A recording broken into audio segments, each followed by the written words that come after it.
Namo Namo Namo Namo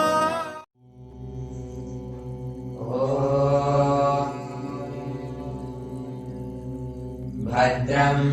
कर्णेभिः शृणुयाम देवा भद्रं पश्येमाक्षभिर्यजत्राः स्थिरैरङ्गैस्तुष्टुवागुंसस्तनूभिः व्यासेमदेवहितं यदायुः स्वस्ति न इन्द्रो वृद्धश्रवाः स्वस्ति न पूषा विश्ववेदाः स्वस्ति नस्तार्क्ष्यो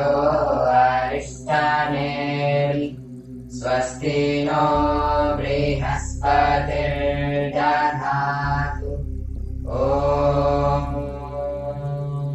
शान्ति शान्ति शान्तिः।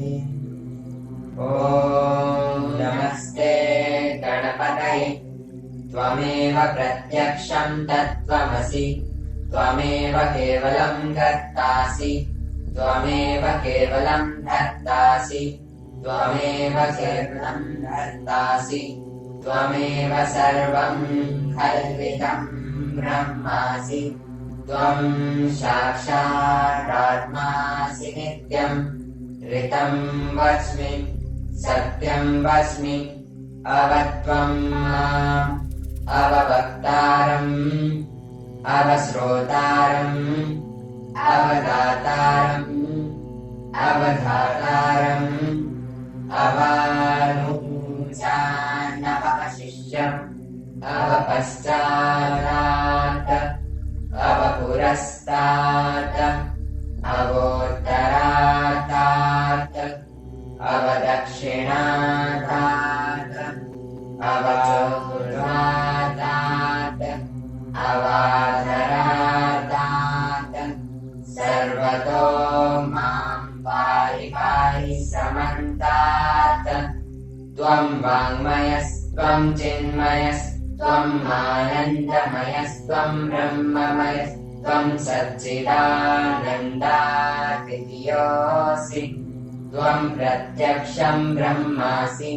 त्वं ज्ञानमयो विज्ञानमयोऽसि सर्वं जगदिदं त्वत्तो जायते सर्वं जगदिदं त्वत्तस्तिष्ठति सर्वं जगदिदं त्वयि लयमिष्यति सर्वं जगदिदं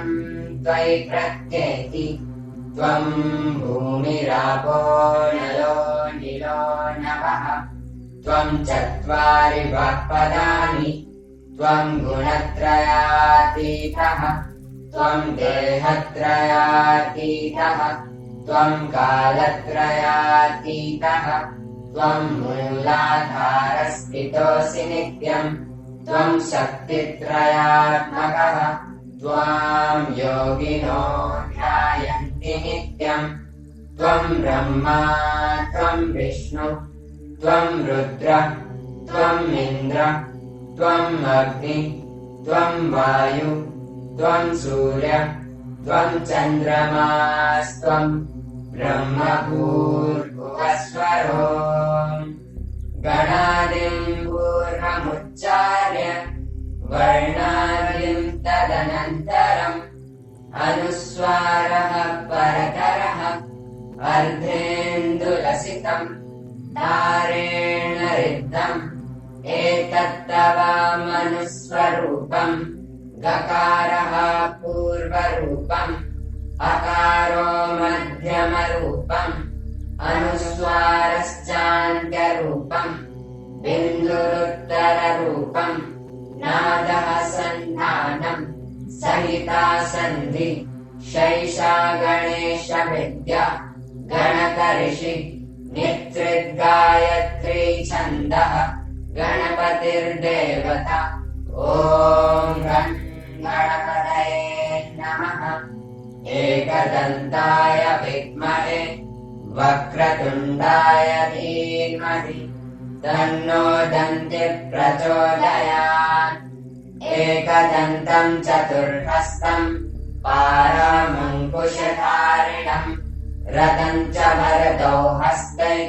बिभ्राणम् मूषकध्वजम् रक्तम् लम्बोदरम् शूर्पकर्णकम् रक्तवाससम् रक्तगन्धानुलिप्ताङ्गम् रक्तपुष्पैः सुपूजितम् भक्तानुकम्पिनम् देवम् जगत्कारणमच्युतम् आविर्भूतम् च सृष्ट्यादौ प्रकृतेः पुरुषात् परम्